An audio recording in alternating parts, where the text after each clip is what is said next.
So, as you can probably already tell by now, I finally got the holder for this whiteboard that I've been saying in the last couple of videos.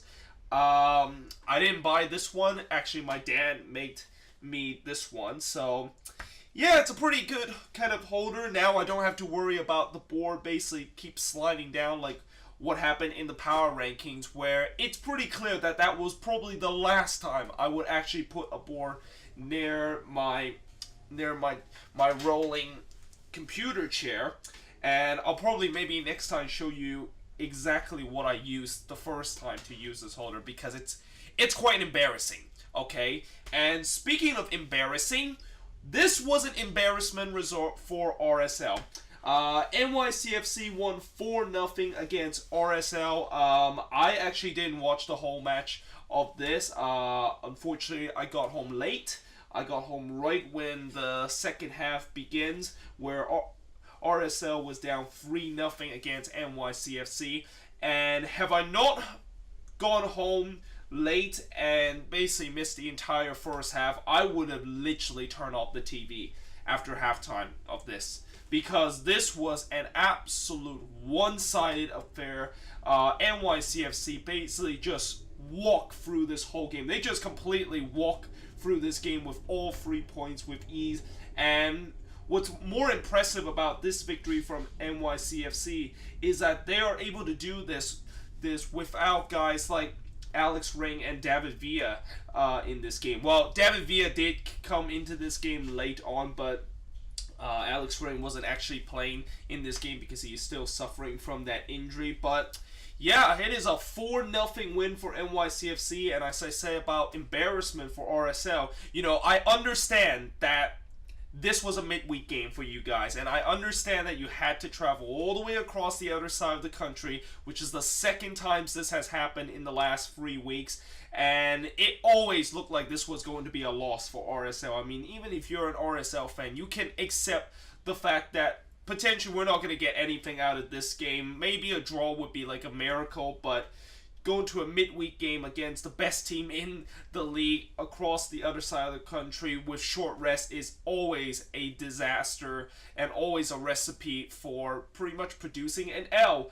But I think what RSL should be very pissed about this game is that the player didn't even try.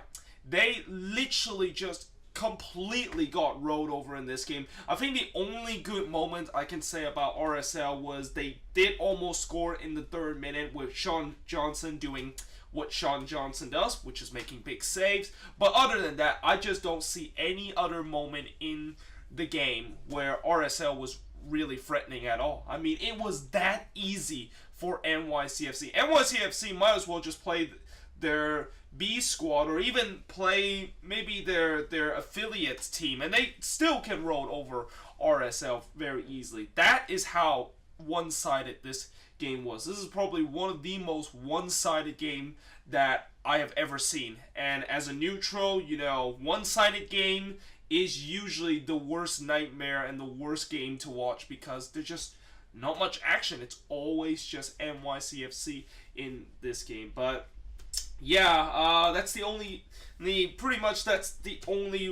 review of this game. Oh, by the way, forgot to mention the goal scored. Goal scored from NYCFC is Tajari with another goal. That's now 4 goals for him. I mean, he might be. I mean, I think once David Villa gets back to his full health and potentially the big 4 that I mentioned with Villa, Medina, Rodney Harris, and Maxi Morales in, Tajari might be there as kind of like a sub, but there might be a kind of argument that maybe he could kind of rotate in those spots with this team, because I think that so far he is in just red hot form right now, and I think putting him on the bench would definitely kind of help, but it would be even better if he does start in some games where they play against weak opponent. And then of course Maxi Morales with another goal. He scored a PK. I didn't see the PK incident, because once again, when I watch the MLS highlight, and this is the annoying thing about the MLS highlights, they just don't show you like the foul very clearly. So yeah, I didn't see why exactly, like I didn't see it very closely why why did RSL, of course, concede a penalty like that. And then of course Burgett and Ofori with the first ever goal for their career. And yeah, like I said, this was just, it was probably the most easiest 3 points that NYCFC have gotten in a while, and probably the easiest 3 points they will get all season, because this was just, it was just very one-sided and just men's against boys at times. But yeah, that's pretty much it for this match preview. I of course will be doing the match review, or not the match review. Oh god, I said it wrong. I said match preview, but this is actually the match review. I will do the match preview tomorrow for week number 7. There's going to be some really big games in week 7, and NYCFC is actually going to be involved, one of them, as I think they play against Atlanta, and that actually is like the last game of week 7. So I'll talk about that, and also do my quicks previews and stuff like that. And yeah, that is pretty much it for this video. If you enjoyed this video, make sure you guys leave a like, smash that subscribe button, and yeah, I of course will see you guys next time.